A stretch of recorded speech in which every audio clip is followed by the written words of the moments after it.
നല്ലേപ്പള്ളി വാരിയത്തുകാടിൽ വൻ തീപിടുത്തമുണ്ടായിരിക്കുന്നു. പ്ലാസ്റ്റിക് മാലിന്യ സംഭരണ കേന്ദ്രത്തിനാണ് തീപിടിച്ചത്.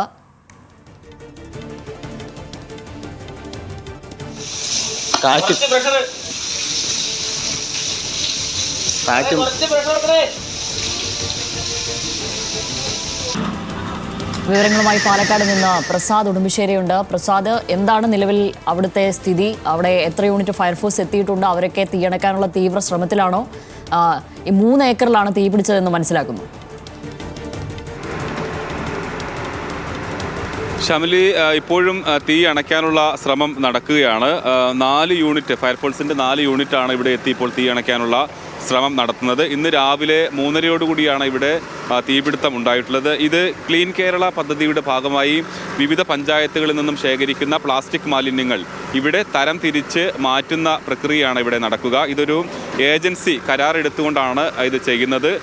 ട്രോണ എന്ന് പറയുന്ന ഏജൻസിയാണ് ഈ ഒരു പ്രവൃത്തി ചെയ്യുന്നത്. അവർ പ്ലാസ്റ്റിക് മാലിന്യങ്ങൾ ശേഖരിച്ച് അത് തരംതിരിച്ച് കത്തിക്കുന്നത് സിമൻറ്റ് ഫാക്ടറികളിലേക്കും വീണ്ടും വിൽക്കാൻ കഴിയുന്നത് അങ്ങനെയും ചെയ്യുകയാണ് ഇവരുടെ പ്രധാന ഇത്. 2 മാസമായി ഇവിടെ വാരിയത്തുകാടിൽ പ്രവർത്തിക്കുന്ന ഒരു സംഭരണ കേന്ദ്രം കൂടിയാണ് ഇത്. എന്തായാലും ഈ തീപിടുത്തത്തിൽ ഒരു ദുരൂഹതയുണ്ട്. കാരണം ഇത് മനഃപൂർവ്വം ആരോ തീയിട്ടതാണ് എന്നുള്ളതാണ് ഇപ്പോൾ നമ്മൾ മനസ്സിലാക്കുന്നത്, ഇവിടെ വന്ന് മനസ്സിലാക്കുന്നത്. എന്തായാലും ഫയർ ഓഫീസർ കൂടി, ചിറ്റൂർ ഫയർ ഓഫീസർ അതുകൂടി ചേരുന്നുണ്ട്. ഇപ്പം തീ നമുക്ക് നിയന്ത്രിക്കാൻ കഴിയും. ഇപ്പോൾ തീ നിയന്ത്രണ വിധേയമാണ്. നമ്മളിപ്പോൾ ഏകദേശം 4 യൂണിറ്റ് വിവിധ സ്റ്റേഷനിലായിട്ട് വന്നിട്ട് തീ ഇപ്പോൾ ഏകദേശം നിയന്ത്രണ വിധേയമാണ്. ഇനിയിപ്പോൾ ഏകദേശം നമുക്കൊരു വൈകുന്നേരം ഒരു ഉച്ചയോടെ നമുക്കത് തീ കംപ്ലീറ്റ് ആയി അണയ്ക്കാൻ പറ്റുമെന്ന് പ്രതീക്ഷിക്കുന്നു. ഇതിൻ്റെ കാരണം എന്താ? ഇപ്പോൾ നമുക്ക് കാരണം നമുക്ക് കൃത്യമായി കണ്ടുപിടിക്കാൻ ആയിട്ടില്ല. നമ്മൾ രാവിലെ വരുമ്പോൾ തന്നെ ഫയർ ഉണ്ടായിരുന്നു.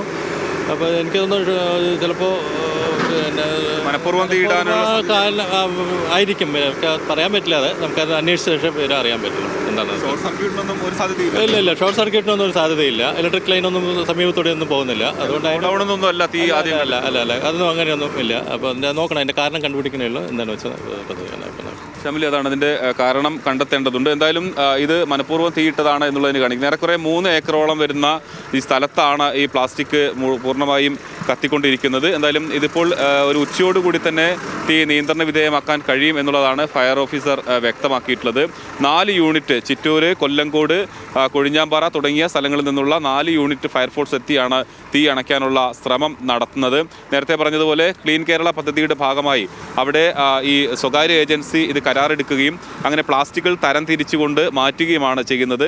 ഇവിടെ നിന്നും, ഈ സ്ഥലത്ത് നിന്നും ഇത് മാറ്റണമെന്ന് ആവശ്യം ഉയർന്നിരുന്നു എന്നുള്ളതാണ് ഇതിൻ്റെ നടത്തിപ്പുകാരൻ പറയുന്നത്. അദ്ദേഹം പ്രതികരണത്തിനൊന്നും തന്നെ തയ്യാറല്ല. അങ്ങനെ അതുകൊണ്ടുകൂടിയാണ് ഇത് സംശയം, ഇത് മനഃപൂർവ്വം തീയിട്ടതാണ് എന്നുള്ളൊരു സംശയത്തിന് കൂടി കാരണമാകുന്നത്. പ്രസാദ്, സമീപത്തായ ആളുകളൊക്കെ താമസിക്കുന്ന സ്ഥലമാണോ? ഇതൊരു ജനവാസ മേഖലയോട് ചേർന്ന സ്ഥലമാണോ? എങ്ങനെയാണ് അവിടുത്തെ സ്ഥിതി ഇപ്പോൾ? ഇത് ഇവിടെ അധികം ജനവാസ കേന്ദ്രം ഉള്ള ഒരു പ്രദേശമല്ല. ഇതൊരു പാടത്തോട് ചേർന്ന് കിടക്കുന്ന അല്പം തുറസായ ഒരു സ്ഥലം തന്നെയാണ്. പക്ഷേ ആളുകളെ സംബന്ധിച്ചിടത്തോളം ഇപ്പോൾ കാണാം, ഈ പുകയെല്ലാം പ്ലാസ്റ്റിക് മാലിന്യങ്ങൾ കത്തുമ്പോഴുണ്ടാകുന്ന പ്രശ്നങ്ങൾ തന്നെയാണ് ഈ സമീപത്തുള്ള. ഇവിടെ നിന്ന് അല്പം മാറിക്കഴിഞ്ഞാൽ വീടുകളും അതോടൊപ്പം തന്നെ കച്ചവട സ്ഥാപനങ്ങളും എല്ലാം തന്നെ ഉണ്ട്. അതുകൊണ്ട് തന്നെ നമ്മൾ ഇത് ചിത്രീകരിക്കാൻ വേണ്ടി വരുന്ന സമയത്ത് തന്നെ കിലോമീറ്റർക്ക് അപ്പുറം രൂക്ഷമായ ഗന്ധം ആ പ്രദേശത്തേക്ക് തന്നെ വന്നിരുന്നു. അപ്പോൾ അത്രയും ആളുകളെ സംബന്ധിച്ചിടത്തോളം വളരെ അസഹ്യമാണ്. ഇത് കത്തിത്തീരുന്നത് വരെ ഈ പ്രദേശത്തെല്ലാം തന്നെ ഇതിൻ്റെ മണവും അതോടൊപ്പം തന്നെ ഈ പ്ലാസ്റ്റിക്കാണ് കത്തുന്നത് എന്നുള്ളതിൻ്റെ ആരോഗ്യ പ്രശ്നങ്ങളും എല്ലാം തന്നെ ഉണ്ടാകാനുള്ള സാധ്യതയുണ്ട്. എന്തായാലും അതിവേഗത്തിൽ തന്നെ തീ അണയ്ക്കാനുള്ള ശ്രമം ഫയർഫോഴ്സിൻ്റെ ഭാഗത്ത് നിന്ന് ഉണ്ടാകുന്നുണ്ട്. ഇപ്പോൾ 4 യൂണിറ്റാണ് ഉള്ളത്.